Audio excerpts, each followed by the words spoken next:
के 6 mountain climb किए हुण तक 8000 तो लैके 14600 फुट तक। ते इसका कोई पर्टिकुलर टाइम नहीं हुंदा कि इन्ने टाइम च ही चढ़ाई करनी है, पर ये सारा कुछ जिद्दां वैदर दी एक गेम है, सहमत ही हो जाती, समा ही हुंदा कोई कि असी कदों कुदरत नूं याद करदे हुण पहाड़ां ते इन्नी मुश्किल दे नाल चढ़ के ਉਹ नज़ारे नूं देखण जाना ते ਉਹ ਤਾਂ ਫਿਰ ਆਪ ਹੀ ਨੇਚਰ ਬਾਹਾਂ ਫੈਲਾ ਕੇ ਖੜਾ ਨਾ ਕਿ ਮੇਰੇ ਕੋਲ ਆਓ। ਰਾਜਨੀਤੀ ਜਿਹੜੇ ਨੇਤਾ ਆ ਉਹਨਾਂ ਦੇ ਨਾਲ ਵੀ ਹਨਾ ਗੱਲਬਾਤ ਕੀਤੀ ਵੀ मैं ये चीज़ करना चाਹੁੰਦੀ ਤੇ ਮੈਨੂੰ सहयोग ਕੀਤਾ ਜਾਵੇ, ਪਰ ਉਹ ਜਿੱਦਾਂ ਮਤਲਬ ਇੰਨਾ ਕੁ ਬੁਰੇ ਤਰੀਕੇ ਨਾਲ ਜਿੱਦਾਂ ਕਹਿ ਦੋ ਬਿਹੇਵ ਕਰਨਾ ਬੋਲਣਾ ਤੇ ਉਹ ਬੰਦੇ ਦਾ ਉਹ ਦਿਲ ਟੁੱਟ ਜਾਂਦਾ ਸੀ। ਕਿ ਵਾਰੀ ਆਉਂਦੀ ਆ ਜਦੋਂ ਉਹਨਾਂ ਦੇ ਪਿੱਛੇ ਅਸੀਂ ਫਾਈਲ ਲੈ ਕੇ ਜਾਂਦੇ ਆ ਤੇ ਉਹ ਕਹਿੰਦੇ ਕਿ ਇਹ ਤਾਂ ਕੋਈ ਖੇਡ ਹੀ ਨਹੀਂ ਹੈਗੀ, ਇਹ ਤਾਂ ਇੱਕ ਸ਼ੌਂਕ ਆ। ਹੁਣ ਤੁਸੀਂ ਖੁਦ ਸੋਚੋ ਕਿ ਇੱਕ ਇਹ ਵਾਲਾ ਸ਼ੌਂਕ ਰੱਖ ਕੇ ਕੋਈ ਐਵਰੈਸਟ ਤੇ ਜਾਏਗਾ ਮਰਨ ਦੇ ਲਈ, ਜਾਂ ਕੋਈ ਅਫਰੀਕਾ ਦੇ ਪਹਾੜਾਂ 'ਚ ਰਸ਼ੀਆ ਦੇ ਪਹਾੜਾਂ 'ਚ ਮਰਨ ਦੇ ਲਈ ਜਾਏਗਾ ਕੋਈ? ਸਤਿ ਸ਼੍ਰੀ ਅਕਾਲ ਜੀ, ਮੈਂ ਹਾਂ ਰਾਜੂ ਗੁਪਤਾ। ਅੱਜ ਤੁਹਾਡੀ ਮੁਲਾਕਾਤ ਇੱਕ ਅਜਿਹੀ ਲੜਕੀ ਦੇ ਨਾਲ ਕਰਾਵਾਂਗੇ ਜਿਸਨੇ ਕਈ ਮਾਊਂਟੇਨਸ ਨੂੰ ਜਿਹੜਾ ਹੈ ਉਹ ਕਲਾਈਂਬ ਕੀਤਾ ਹੈ ਤੇ ਉਹਨਾਂ ਦੇ ਉੱਤੇ ਫਤਿਹ ਪਾਈ ਹੈ। ਅੱਜ ਤੁਹਾਡੀ ਮੁਲਾਕਾਤ ਪ੍ਰਿਆ ਅੰਬੇਦਕਰ ਹੋਰਾਂ ਦੇ ਨਾਲ ਕਰਾਵਾਂਗੇ, ਜਿਨ੍ਹਾਂ ਨੇ ਆਪਣੀ ਜ਼ਿੰਦਗੀ ਦੇ ਵਿੱਚ ਕਈ ਸੰਘਰਸ਼ ਜਿਹੜੇ ਨੇ ਉਹ ਦੇਖੇ ਨੇ। ਜ਼ਿੰਦਗੀ ਨੂੰ ਕਿਵੇਂ ਜਿਆ ਜਾਂਦਾ ਹੈ ਉਹ ਪ੍ਰਿਆ ਅੰਬੇਦਕਰ ਹੋਰਾਂ ਦੇ ਨਾਲ ਗੱਲਬਾਤ ਕਰਕੇ ਤੁਹਾਡੇ ਤੱਕ ਜਿਹੜਾ ਹੈ ਉਹ ਅਸੀਂ ਜ਼ਰੂਰ ਪਹੁੰਚਾਵਾਂਗੇ। ਇੱਕ ਤਾਂ ਸਮਾਂ ਦੇਣ ਲਈ ਸ਼ੁਕਰੀਆ ਤੁਹਾਡਾ। ਤੁਸੀਂ ਬਹੁਤ ਧੰਨਵਾਦ ਤੁਹਾਡਾ ਕਿ ਤੁਸੀਂ ਮੇਰੀ ਇੱਕ ਕਾਬਲੀਅਤ ਨੂੰ ਜਾਣਿਆ ਤੇ ਤੁਸੀਂ ਇੱਥੇ ਆਏ ਆ। ਬਹੁਤ ਥੈਂਕ ਯੂ ਤੁਹਾਡਾ, ਥੈਂਕ ਯੂ ਸੋ ਮਚ ਤੁਹਾਡੇ ਚੈਨਲ ਦਾ ਵੀ। ਅੱਛਾ, ਮੈਂ ਇਹ ਜਾਣਨਾ ਚਾਹੂੰਗਾ ਸਭ ਤੋਂ ਪਹਿਲਾਂ ਜੋ ਦਰਸ਼ਕ ਦੇਖ ਰਹੇ ਨੇ, ਤੁਸੀਂ ਕਿਹੜੇ ਮਾਊਂਟੇਨ ਜਿਹੜੇ ਨੇ ਉਹ ਚੜ੍ਹੇ ਹੈਗੇ ਹੋ ਤੇ ਕਿੰਨੇ ਸਮੇਂ ਦੇ ਵਿੱਚ ਜਿਹੜੇ ਨੇ ਉਹ ਮਾਊਂਟੇਨ ਚੜ੍ਹੇ, ਕੀ ਕੁਝ ਤੁਹਾਡਾ ਰਿਕਾਰਡ ਰਿਹਾ? ਮਾਊਂਟੇਨ ਚੜ੍ਹਨ ਦਾ ਮੈਂ 5 ਕੇ 6 ਮਾਊਂਟੇਨ ਕਲਾਈਂਬ ਕੀਤੇ ਹੁਣ ਤੱਕ 8000 ਤੋਂ ਲੈ ਕੇ 14600 ਫੁੱਟ ਤੱਕ। ਤੇ ਇਸ ਦਾ ਕੋਈ ਪਾਰਟਿਕੂਲਰ ਟਾਈਮ ਨਹੀਂ ਹੁੰਦਾ ਕਿ ਇੰਨੇ ਟਾਈਮ 'ਚ ਹੀ ਚੜ੍ਹਾਈ ਕਰਨੀ ਆ, ਪਰ ਇਹ ਸਾਰਾ ਕੁਝ ਜਿੱਦਾਂ ਵੈਦਰ ਦੀ ਇੱਕ ਗੇਮ ਆ। ਮੌਸਮ ਸਹੀ ਆ, ਸਾਰੀਆਂ ਸਹੂਲਤਾਂ ਤੁਹਾਡੇ ਕੋਲ ਆ, ਤੇ ਤੁਸੀਂ ਸਮੇਂ ਬਹੁਤ ਘੱਟ ਸਮੇਂ 'ਚ ਵੀ ਕਰ ਸਕਦੇ ਆਪਣੀ ਕਪੈਸਿਟੀ ਦੇ ਹਿਸਾਬ ਦੇ ਨਾਲ। ਤੇ ਲੇਕਿਨ ਸਾਡਾ ਇੱਕ ਮਿੱਥਿਆ ਹੁੰਦਾ ਸੀ ਕਿ ਇੰਨੇ ਟਾਈਮ 'ਚ 2 ਘੰਟਿਆਂ 'ਚ 3 ਘੰਟਿਆਂ 'ਚ ਉਹ ਚੜ੍ਹਨਾ ਆ ਤੇ ਉਹਨੂੰ ਹੀ ਮੁਕੰਮਲ ਕਰਿਆ ਕਰਦੇ ਸੀ। ਅੱਛਾ, ਤੇ ਬਿਲਕੁਲ ਤੁਸੀਂ 5 ਤੋਂ 6 ਜਿਹੜੇ ਨੇ ਉਹ ਮਾਊਂਟੇਨ ਚੜ੍ਹੇ, ਜੀ ਉਸ ਤੋਂ ਬਾਅਦ ਕਾਫੀ ਨਾਮ ਤੁਹਾਡਾ ਹੋਇਆ ਹੋਵੇਗਾ। ਇਹ ਦੇਖੋ ਇਹ ਕੁਦਰਤ ਦੇ ਹੱਥ ਵੱਸ ਆ ਹਨਾ ਕਿ ਕਿਹਨੂੰ ਮਤਲਬ ਇੱਕ ਸ਼ਾਈਨ ਕਰਾਉਣਾ ਆ। ਜਿੱਦਾਂ ਹੁਣ ਗੁਰਬਾਣੀ 'ਚ ਵੀ ਲਿਖਿਆ ਨਾ ਕਿ ਤੇਰੋ ਕੀਆ ਤੁਝੇ ਕਿਆ ਅਰਪੋ, ਨਾਮ ਤੇਰਾ ਤੂੰ ਹੀ ਚਵਰ ਡੋਲਾਰੇ। ਸੋ ਇਹ ਗੱਲਾਂ ਆ ਕਿ ਵੀ ਇਹ ਕੋਈ ਰਹਿਮਤ ਹੀ ਹੋ ਜਾਂਦੀ, ਸਮਾਂ ਹੀ ਹੁੰਦਾ ਕੋਈ ਕਿ ਅਸੀਂ ਕਦੋਂ ਕੁਦਰਤ ਨੂੰ ਯਾਦ ਕਰਦੇ ਹੁਣ ਪਹਾੜਾਂ ਤੇ ਇੰਨੀ ਮੁਸ਼ਕਿਲ ਦੇ ਨਾਲ ਚੜ੍ਹ ਕੇ ਉਹ ਨਜ਼ਾਰੇ ਨੂੰ ਦੇਖਣ ਜਾਣਾ ਤੇ ਉਹ ਤਾਂ ਫਿਰ ਆਪ ਹੀ ਨੇਚਰ ਬਾਹਾਂ ਫੈਲਾ ਕੇ ਖੜਾ ਨਾ ਕਿ ਮੇਰੇ ਕੋਲ ਆਓ ਤੇ ਵੀ ਮੈਂ ਹੈਗਾ ਨਾ। ਸੋ ਇਸ ਲਈ ਇਹ ਇੱਕ ਕੁਦਰਤੀ ਗੇਮ ਆ ਤੇ ਸਾਰਾ ਕੁਝ ਬਸ ਇਹ ਜਿੱਦਾਂ ਹੁਣ ਆਪਾਂ ਹੋਰ ਗੇਮਾਂ ਜਦੋਂ ਖੇਡਦੇ ਆ ਤੇ ਉਹਦੇ ਵਿੱਚ ਅਸੀਂ ਕੀ ਕਰਦੇ ਆ, ਟਿਕਟਾਂ ਲੈ ਦਿੰਦੇ ਆ ਤੇ ਅਸੀਂ ਉਹ ਮੈਚ ਦੇਖ ਸਕਦੇ ਆ, ਕੋਈ ਵੀ ਕੰਪੀਟੀਸ਼ਨ ਦੇਖ ਸਕਦੇ। ਲੇਕਿਨ ਮੇਰੀ ਇਹ ਇੱਕ ਇਦਾਂ ਦੀ ਖੇਡ ਆ ਜਿਹਦੇ ਵਿੱਚ ਨਾ ਤਾਂ ਦਰਸ਼ਕ ਹੁੰਦੇ ਆ ਤੇ ਨਾ ਹੀ ਜੱਜ ਹੁੰਦਾ ਆ। ਇਹ ਦਰਸ਼ਕ ਤੇ ਜੱਜ ਸਿਰਫ ਤੇ ਸਿਰਫ ਕੁਦਰਤ ਹੀ ਹੁੰਦੀ ਜਿਹੜੀ ਸਾਨੂੰ ਜੱਜਮੈਂਟ ਕਰਦੀ ਤੇ ਬੰਦੇ ਦੀ ਇੱਕ ਸੰਘਰਸ਼ ਨੂੰ ਦੇਖਦੀ ਆ ਤੇ ਫਿਰ ਉਹਨੂੰ ਹੀ ਭਾਗ ਲੱਗ ਜਾਂਦੇ ਆ। ਬਿਲਕੁਲ, ਤੁਸੀਂ ਜਦੋਂ ਮਾਊਂਟੇਨ ਜਦੋਂ ਚੜ੍ਹ ਰਹੇ ਸੀਗੇ ਉਦੋਂ ਕਿਹੋ ਜਿਹੀ ਤੁਸੀਂ ਟ੍ਰੇਨਿੰਗ ਲਈ, ਕਿਸ ਜਗ੍ਹਾ ਤੋਂ ਤੁਸੀਂ ਸਿੱਖਿਆ, ਤੇ ਜਦੋਂ ਤੁਸੀਂ ਪਹਿਲਾ ਮਾਊਂਟੇਨ ਚੜ੍ਹਿਆ ਉਦੋਂ ਤੁਸੀਂ ਕਿਸ ਜਗ੍ਹਾ ਦੇ ਉੱਤੋਂ ਚੜ੍ਹੇ, ਕਿਹੜੇ ਮਾਊਂਟੇਨ ਦੇ ਉੱਤੇ ਚੜ੍ਹੇ? ਸਭ ਤੋਂ ਪਹਿਲਾਂ ਜਿੱਦਾਂ ਐਨਸੀਸੀ ਦੀ ਸੀਨੀਅਰ ਅੰਡਰ ਆਫਿਸਰ ਸੀ, ਪਹਿਲਾਂ ਕੈਡਟ ਸੀ, ਫਿਰ ਸੀਨੀਅਰ ਅੰਡਰ ਆਫਿਸਰ ਬਣੀ ਤੇ ਉਸ ਤੋਂ ਬਾਅਦ ਇਹਦੇ ਵਿੱਚ ਹੀ ਫਸਟ ਚਾਂਸ ਮਿਲਿਆ ਸੀ। ਤੇ ਫਸਟ ਮੇਰਾ ਸੀਗਾ ਟਾਈਗਰ ਹਿੱਲ, ਜਿਹਨੂੰ ਦੂਸਰੀ ਵਾਰੀ ਕਲਾਈਮ ਕਰਨਾ ਸੀਗਾ ਤੇ 8000 ਫੁੱਟ ਦਾ ਸੀਗਾ ਤੇ ਬਹੁਤ ਵਧੀਆ ਐਕਸਪੀਰੀਅੰਸ ਸੀ ਉਹਦਾ। ਬਹੁਤ ਸਾਰੇ ਨਾਲ ਦੇ ਜਿਹੜੇ ਸਹਿਯੋਗੀ ਮਾਊਂਟੇਨੀਅਰਸ ਸੀ ਤੇ ਉਹਨਾਂ ਨੇ ਬਹੁਤ ਜ਼ਿਆਦਾ ਸਹਿਯੋਗ ਕੀਤਾ ਮੇਰਾ ਵੀ। ਇੱਕ ਟੀਮ ਵਰਕ ਹੋਇਆ ਤੇ HMI ਦਾਰਜਲਿੰਗ ਤੋਂ ਇਹ ਟ੍ਰੇਨਿੰਗ ਜਿਹੜੀ ਉਹ ਮੁਕੰਮਲ ਕੀਤੀ ਗਈ ਤੇ ਉਸ ਤੋਂ ਬਾਅਦ ਇਹਦੇ ਵਿੱਚ ਹੀ ਟ੍ਰੇਨਿੰਗ ਦੇ ਦੌਰਾਨ ਹੀ ਇਹ ਸਾਰੇ ਜਿਹੜੇ ਪਹਾੜ ਆ ਉਹ ਕਰਨੇ ਦਾ ਇੱਕ ਸਬੱਬ ਬਣਿਆ। ਅੱਛਾ, ਬਿਲਕੁਲ ਤੁਸੀਂ ਇੱਕ ਪਾਸੇ ਇਸ ਨੂੰ ਛੱਡਣ ਦੀ ਵੀ ਜਿਹੜੀ ਹੈ ਉਹ ਗੱਲ ਸਾਹਮਣੇ ਆ ਰਹੀ ਸੀ ਕਿ ਨਹੀਂ, ਕਿਉਂਕਿ ਸਹੂਲਤਾਂ ਉਹ ਨਹੀਂ ਮਿਲ ਰਹੀਆਂ ਸੀਗੀਆਂ, ਕਈ ਚੀਜ਼ਾਂ ਅਜਿਹੀਆਂ ਹੋਈਆਂ ਤੁਹਾਡੇ ਨਾਲ ਜੋ ਨਹੀਂ ਹੋਣੀਆਂ ਚਾਹੀਦੀਆਂ ਸੀਗੀਆਂ, ਜਿਸ ਕਾਰਨ ਤੁਸੀਂ ਨਾਖੁਸ਼ ਵੀ ਰਹੇ। ਕੀ ਹੋਇਆ, ਕੀ ਸੀਗਾ ਉਸ ਵਕਤ? ਪਤਾ ਕੀ ਹੈ, ਜਦੋਂ ਤੁਸੀਂ ਕੁਝ ਕਰਨਾ ਹੁੰਦਾ ਨਾ ਤਾਂ ਫਿਰ ਬੰਦਾ ਇਹ ਦੇਖਦਾ ਪੈਸਾ ਜਾਂ ਆਪਣਾ ਉਹ ਇੱਕ ਸਟੈਂਡਰਡ ਨਹੀਂ ਦੇਖਦਾ। ਬੰਦੇ ਨੂੰ ਇਹ ਹੁੰਦਾ ਵੀ ਮੈਂ ਗਰੀਬੀ ਤੋਂ ਉੱਠ ਕੇ ਕਿੱਦਾਂ ਅੱਗੇ ਜਾਵਾਂ, ਹੈਨਾ। ਤੇ ਮੈਂ ਬਹੁਤ ਸਾਰੇ ਜਿੱਦਾਂ ਇੱਥੇ ਆਪਣੇ ਪ੍ਰਸ਼ਾਸਨ ਦੇ ਅਧਿਕਾਰੀਆਂ ਨਾਲ ਵੀ ਗੱਲਾਂ ਬਾਤਾਂ ਕੀਤੀਆਂ ਤੇ ਰਾਜਨੀਤੀ ਜਿਹੜੇ ਨੇਤਾ ਆ ਉਹਨਾਂ ਦੇ ਨਾਲ ਵੀ ਹਨਾ ਗੱਲਬਾਤ ਕੀਤੀ ਵੀ ਮੈਂ ਇਹ ਚੀਜ਼ ਕਰਨਾ ਚਾਹੁੰਦੀ ਹਾਂ ਤੇ ਮੈਨੂੰ ਸਹਿਯੋਗ ਕੀਤਾ ਜਾਵੇ।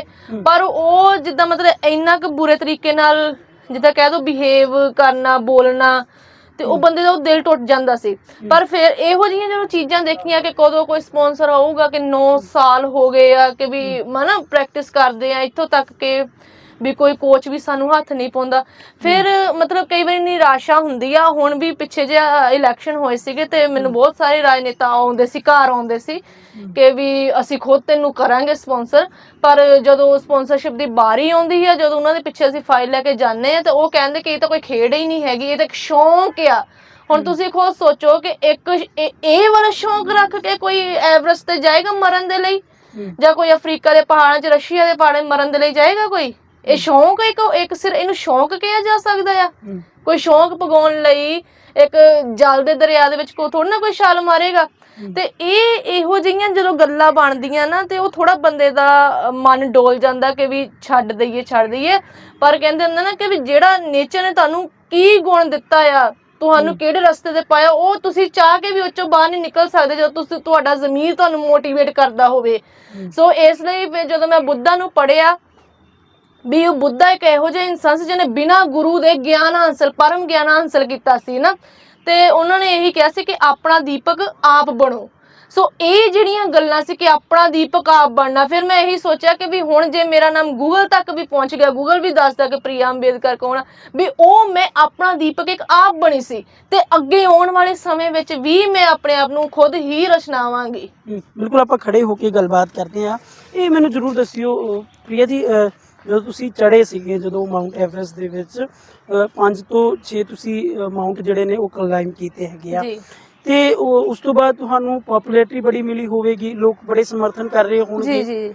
ਉਸ ਤੋਂ ਬਾਅਦ ਤੁਸੀਂ ਮਨ ਦੇ ਵਿੱਚ ਖਿਆਲ ਨਹੀਂ ਆਇਆ ਕਿ ਇਹ ਤੋਂ ਵੀ ਵੱਧ ਹੁਣ ਉੱਚੇ ਜਿਹੜੇ ਨੇ ਉਹ ਮਾਊਂਟੇਨ ਦੇ ਉੱਤੇ ਜਾਇਆ ਜਾਵੇ? ਜੀ ਬਿਲਕੁਲ। ਪਹਿਲਾਂ ਰਸ਼ੀਆ ਦਾ ਚੱਲਿਆ ਸੀਗਾ ਪ੍ਰੋਜੈਕਟ, ਚੱਕਿਆ ਸੀ ਵੀ ਰਸ਼ੀਆ ਦਾ ਐਲਬਰੂਸ ਕਰਨਾ ਆ, ਤੇ ਪਰ ਉਹਦੇ ਲਈ ਵੀ ਸਪਾਂਸਰਸ਼ਿਪ ਜਿਹੜੀ ਉਹ ਨਹੀਂ ਮਿਲ ਸਕੀ। ਉਹਦੀਆਂ ਜਿਹੜੀਆਂ ਚਿੱਠੀਆਂ, ਜਿੱਦਾਂ ਆਪਾਂ ਕਹਿ ਨਹੀਂ ਦਿੰਦੇ ਕਿ ਵੀ ਫਲਾਣੇ ਮੁੱਖ ਮੰਤਰੀ ਨੂੰ ਅਸੀਂ ਚਿੱਠੀ ਭੇਜੀ ਹੋਵੇ, ਤੇ ਉਹ ਲੈਟਰਾਂ ਲਿਖ ਕੇ ਵੀ ਮੈਂ ਪ੍ਰਸ਼ਾਸਨ ਦੇ ਅਧਿਕਾਰੀਆਂ ਨੂੰ ਦਿੱਤੀਆਂ ਵੀ ਇਹ ਮੇਰੀ ਚਿੱਠੀ ਉਹਨਾਂ ਤੱਕ ਪਹੁੰਚਾਈ ਜਾਵੇ ਤਾਂ ਕਿ ਸਹਿਯੋਗ ਹੋ ਸਕੇ, ਕਿਉਂਕਿ ਇਹ ਸਿਰਫ ਮੇਰਾ ਇੱਕ ਨਿੱਜੀ ਹਿੱਤ ਨਹੀਂ ਹੈਗਾ। ਜਿੱਦਾਂ ਕਿ ਇਹ ਰਾਜਨੇਤਾ ਦੇ ਨਾ ਕਿ ਵੀ ਇਹ ਇੱਕ ਸ਼ੌਂਕ ਆ, ਕੋਈ ਖੇਡ ਨਹੀਂ ਹੈਗੀ, ਇਹ 'ਚ ਮੇਰਾ ਨਿੱਜੀ ਹੱਥ ਨਹੀਂ ਹੈਗਾ। ਜਿੱਥੇ ਮੈਂ ਦੇਸ਼ ਦਾ ਝੰਡਾ ਲਾ ਦਿੱਤਾ ਉਹ ਇੱਕ ਆਪਣੇ ਸਮਾਜਿਕ ਹਿੱਤ ਸਾਰਾ ਵਿੱਚ ਆ ਜਾਂਦਾ ਹੈ ਨਾ। ਸੋ ਇਸ ਕਰਕੇ ਅੱਛਾ, ਤੁਸੀਂ ਪੰਜਾਬ ਦੇ ਲਈ ਮਾਊਂਟੇਨ ਜਿਹੜੇ ਨੇ ਉਹ ਚੜ੍ਹੇ, ਪੰਜਾਬ ਦਾ ਨਾਮ ਰੋਸ਼ਨ ਕੀਤਾ, ਪੰਜਾਬ ਦੀ ਤੁਸੀਂ ਬੇਟੀ ਬਣੇ, ਨੌਕਰੀ ਮਿਲੀ ਹੁਣ ਤੱਕ ਕੋਈ, ਜਾਂ ਫਿਰ ਸਰਕਾਰ ਨੇ ਕੋਈ ਨਹੀਂ? ਕੁਛ ਨਹੀਂ, ਕੋਈ ਸਰਕਾਰੀ ਨੁਮਾਇੰਦਾ ਵੀ ਨਹੀਂ ਆਇਆ।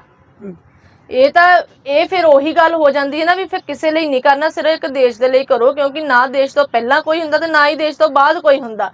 ਮੇਰਾ ਜੋ ਸਿਧਾਂਤ ਹੈਗਾ ਕਿ ਵੀ ਸਾਡੇ ਸਮਾਜ ਦੇ ਲਈ ਸਾਡੇ ਮਹਾਂਪੁਰਸ਼ਾਂ ਨੇ ਇੰਨਾ ਕੁਛ ਕੀਤਾ ਹੈ ਨਾ, ਸੋ ਮੈਂ ਉਹਨਾਂ ਨੂੰ ਸ਼ਰਧਾਂਜਲੀ ਉੱਥੇ ਜਾ ਕੇ ਦੇਣਾ ਚਾਹੁੰਦੀ ਹਾਂ, ਆਪਣੇ ਦੇਸ਼ ਦਾ ਭਾਰਤ ਦਾ ਝੰਡਾ ਉਸ ਲੈਵਲ ਤੇ ਲਗਾਉਣਾ ਚਾਹੁੰਦੀ ਹਾਂ। ਅਸੀਂ ਇੱਕ ਦੱਸ ਰਹੇ ਸੀਗੇ ਗੱਲ ਕਿ ਤੁਹਾਨੂੰ ਜਿਹੜਾ ਹੈ ਉਹ ਕਈ ਜਗ੍ਹਾਵਾਂ ਤੋਂ ਸਮਰਥਨ ਨਹੀਂ ਮਿਲਿਆ, ਤੁਸੀਂ ਅਜਿਹੇ ਅਫਸਰਾਂ ਦੇ ਕੋਲ ਗਏ ਜਿਨ੍ਹਾਂ ਨੇ ਤੁਹਾਨੂੰ ਕਈ ਚੀਜ਼ਾਂ ਦੇਖ ਕੇ ਤੁਹਾਨੂੰ ਵਾਪਸ ਟਾਲ ਦਿੱਤਾ ਕਿ ਇਹ ਕੋਈ ਗੇਮ ਨਹੀਂ ਹੈਗੀ, ਇਸ ਨੂੰ ਨਹੀਂ ਅਸੀਂ ਅੱਗੇ ਕਰ ਸਕਦੇ, ਇਸ ਨੂੰ ਨਹੀਂ ਅਸੀਂ ਕਰ ਸਕਦੇ। ਕੀ ਚੀਜ਼ਾਂ ਤੁਹਾਡੇ ਨਾਲ ਹੋਈਆਂ ਨੇ? ਬਸ ਇਹੀ ਹੁਣ ਮੈਨੂੰ ਨਹੀਂ ਪਤਾ ਵੀ ਇਹ ਕੋਈ ਕਾਸਟ ਬੇਸ ਤੇ ਆ ਜਾਂ ਇਹ ਵੈਸੇ ਹੀ ਨਹੀਂ ਉਹ ਅੱਗੇ ਆਉਣਾ ਚਾਹੁੰਦੇ ਜਾਂ ਆਪਣੇ ਕੰਫਰਟ ਜ਼ੋਨ ਚੋਂ ਬਾਹਰ ਖੁਦ ਹੀ ਨਹੀਂ ਕੋਸ਼ਿਸ਼ ਕਰਨਾ ਚਾਹੁੰਦੇ। ਕਿਉਂਕਿ ਅਗਰ ਹੋਵੇ, ਹੁਣ ਦੇਖੋ ਦੁਨੀਆ ਕਿੱਥੇ ਦੀ ਕਿੱਥੇ ਪਹੁੰਚ ਗਈ। ਹੁਣ ਇਹੀ ਪ੍ਰਿਆ ਅੰਬੇਦਕਰ ਅਗਰ ਕਿਸੇ ਵਿਦੇਸ਼ ਦੇ ਵਿੱਚ ਹੁੰਦੇ, ਉੱਥੇ ਮਾਊਂਟੇਨ ਕੀਤੇ ਹੁੰਦੇ, ਤਾਂ ਉੱਥੋਂ ਦੇ ਕਲੱਬ ਵੱਖਰੇ ਖੇਡਾਂ ਦੇ ਜਿਹੜੇ ਕਲੱਬ ਬਣੇ ਨੇ ਉਹਨਾਂ ਨੇ ਮੈਨੂੰ ਖੁਦ ਆਪ ਅਪਰੋਚ ਕਰਨਾ ਸੀ, ਕਿਉਂਕਿ ਉੱਥੇ ਇਸੇ ਕਰਕੇ ਸਾਡੇ ਜਿਹੜੇ ਲੋਕ ਆ ਇੱਥੋਂ ਛੱਡ ਕੇ ਬਾਹਰ ਜਾਈ ਜਾ ਰਹੇ ਕਿ ਇੱਥੇ ਕਦਰ ਨਹੀਂ ਹੈਗੀ। ਸੋ ਮੈਂ ਤਾਂ ਇਹੀ ਬਸ ਸਪੋਰਟਸ ਮਿਨਿਸਟਰ ਨੂੰ ਮੈਂ ਬਸ ਇਹੀ ਕਹੂੰਗੀ ਵੀ ਆਪਣੇ ਗੁਣਾ ਆਪਣੇ ਨਾਲ ਦੇਖੋ, ਆਲੇ ਦੁਆਲੇ ਖਿਡਾਰੀਆਂ ਨੂੰ ਦੇਖੋ ਤੇ ਇਹਨਾਂ ਦੀ ਕਾਬਲੀਅਤ ਦੇਖ ਕੇ ਇਹਨਾਂ ਨੂੰ ਵੱਡੇ ਲੈਵਲਾਂ ਤੇ ਖਿਡਾਓ, ਕਿਉਂਕਿ ਫਿਰ ਇਹੀ ਉਹ ਦੇਸ਼ ਦਾ ਪ੍ਰਤੀਨਿਧਵ ਜ਼ਿਆਦਾ ਕਰਦੇ ਆ। ਪਰ ਸਾਡੇ ਦੇਸ਼ 'ਚ ਖਿਡਾਰੀਆਂ ਦੀ ਕਦਰ ਨਹੀਂ ਹੈਗੀ। ਅੱਛਾ, ਇੱਕ ਬਿਲਕੁਲ ਹੁਣ ਭਗਵੰਤ ਸਿੰਘ ਮਾਨ ਹੋਰਾਂ ਦੀ ਸਰਕਾਰ ਹੈ ਜੀ, ਖੇਡਾਂ ਨੂੰ ਵੀ ਬੜਾ ਪ੍ਰਮੋਟ ਕਰ ਰਹੇ ਹੈਗੇ ਨੇ, ਉਸ ਦੇ ਨਾਲ ਕਈ ਚੀਜ਼ਾਂ ਨੂੰ ਪ੍ਰਮੋਟ ਕਰ ਰਹੇ। ਲੱਗਦਾ ਹੈ, ਉਮੀਦ ਹੈ ਕੋਈ ਭਗਵੰਤ ਸਿੰਘ ਮਾਨ ਤੋਂ ਤੁਹਾਨੂੰ?